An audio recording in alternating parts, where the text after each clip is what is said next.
a dedicated group of psychiatrists, doctors, and researchers have developed effective memory fitness test platforms. There's indisputable evidence that this science can determine an individual's baseline, or normal ability to form memories of recent events. Frequent testing then gives the doctors a whole new way of monitoring the patient's memory fitness. This is Dr. Wesson Ashford. I'm here at the Moscone Center in San Francisco at the American Psychiatric Association meeting. We've organized a symposium for screening Alzheimer's disease. We believe this should be the sixth vital sign to add to the doctors that are evaluating patients who are elderly. But we're looking at memory problems, and memory problems, it turns out, are important for a lot of different psychiatric diseases, including post-traumatic stress disorder, depression, and schizophrenia. We're developing and now have available tests of memory that can be taken right on the web.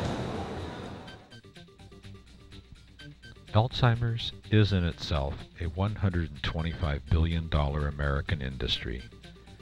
Alzheimer's is a disease of the mind, and Dr. Ashford's team is daily mining deeper into the human brain's memory mechanisms. It's an interesting test, don't you think, Ken? Oh, that's fantastic. It's a lot of fun to take, is what I like to know. It's not that hard. You simply click on Take the Test, and then we get started. Working with Bowles-Langley Technology and the Internet Broadcasting Network, doctors' offices and clinics can now connect directly to a memory testing service. Each test is unique and designed for easy administration. It is deceiving because in 1 minute the test generates over 250,000 pieces of information about the individual's short-term memory and learning capacity, basically taking a snapshot of the participant's memory fitness. Yes. No. It really plays like a computer game fantastically. Yeah, it is. Yes. I think you got those all right, Ted. Ooh. Well, there must be something wrong here. Now, apparently, you got one wrong here, and your score was 96%, which is pretty darn good, but not good enough to be hired by BLT. Okay, view your history. Taking a single test is of little clinical value. However, frequent testing eventually becomes a graphic representation of the individual's memory fitness history. The memory fitness testing platform has been integrated into an online electronic medical record management service, literally installing unlimited access to the memory fitness test for patients and an interactive consulting with Dr. Ashford's group for the doctors. It's a way that we can use this technology to advance in the area of mental fitness monitoring. And I see that as being a tremendously exciting field that's going to open up a whole new avenue of testing for a large number of people that didn't have access to this kind of testing before. Satisfied with the clinical memory testing platforms, it was agreed that public self-testing would be needed if the population was to truly benefit from the technologies. Well, sometimes when I'm talking, I can't remember words that I want to. Well, I have good news and bad news. I mean, the good news is I have the same problem. The bad news is that every day we seem to get older and the problems just get worse. Healthier and happier as you're following our recommendations.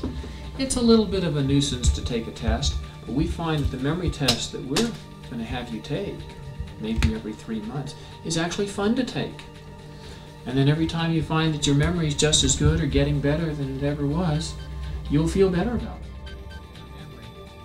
And people use this to see whether their memory is starting to fail or not.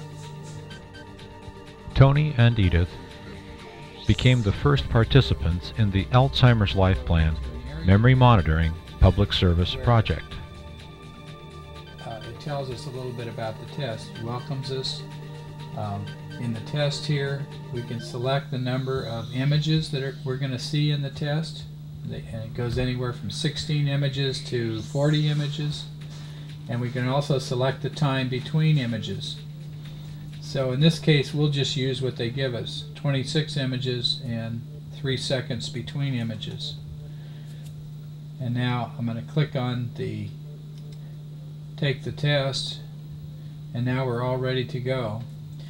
And now the way this is going to work, Dad, is I'll start the test by pressing on the space bar, and then you'll see images come up. And if you've seen that image before in the sequence, then you press the space bar within 3 seconds. Otherwise, you just wait for the next image. Do you understand what that? I think so. Okay. So let's go ahead and try it.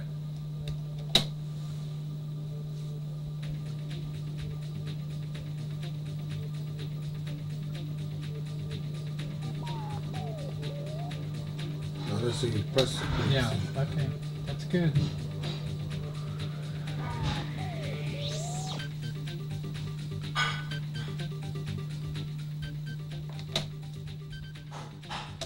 Carl, their son-in-law, had taken a short tutorial at endalzheimers.com and learned that all he had to do was to teach Tony to depress the space bar once the test had started, every time he saw an image repeat within that test.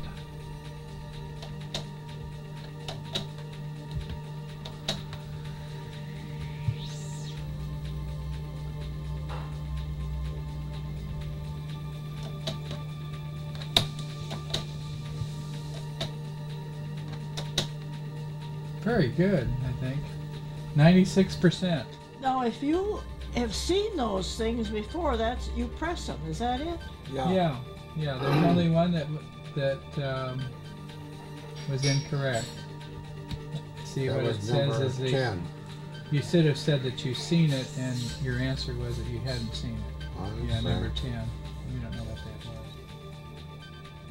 Oh. Okay, and this shows your history. Tony and Edith are both over 80, and they have lived longer than their parents did. Until they took this test, they were genuinely concerned about memory loss and fearful that they would develop mild cognitive impairment. They enjoyed taking the test, and each took it several times, consistently scoring 100% on the 26-image 3-second exposure test. Clearly, they have good cognitive memory and reasoning abilities. Each now has a personal memory test folder and is beginning to monitor their personal memory fitness baseline. Yeah. But anyway, it shows, The important things to consider at this time, as we're trying to build for the future, is how we can communicate better with each other and how we can organize our systems to attack the Alzheimer process. One thing in communicating with each other, to form groups, to form focus groups, where we can communicate ideas with each other, have the ideas challenged and developed and grow, find out what's right, find out what's wrong, get the best minds in the field to contribute to this, will help us lead the way to trying to determine what are the therapies, what are the interventions, what are the preventions, what are the better lifestyles that will be best for us in the future. Now, a big part of that also is communication with the people of the world that are at risk for developing this. One thing we have to do in terms of organizing systems now is trying to develop empirical tests. That means basically we have to establish research protocols where we can carefully examine all the different ideas that the scientists have come up with in populations of people who are at risk for developing Alzheimer's disease, to see which treatments, which interventions, which things we do, which combinations of things that we do actually lead to preventing Alzheimer's disease. And the ideas are great, the focus groups are great to come up with the ideas, but it's only going to be through studying these ideas in relatively large groups of people, populations that we have systematically organized, that we can find out what the treatments are that can slow Alzheimer's disease or prevent it altogether. Eventually then, we will want to take these recommendations that we develop and find ways that we can get the whole population to accept them and to implement them and to actually change their lives accordingly, so that we can prevent Alzheimer's disease at the year 2012 and look back to this time and say that we did make the right decisions towards that dream.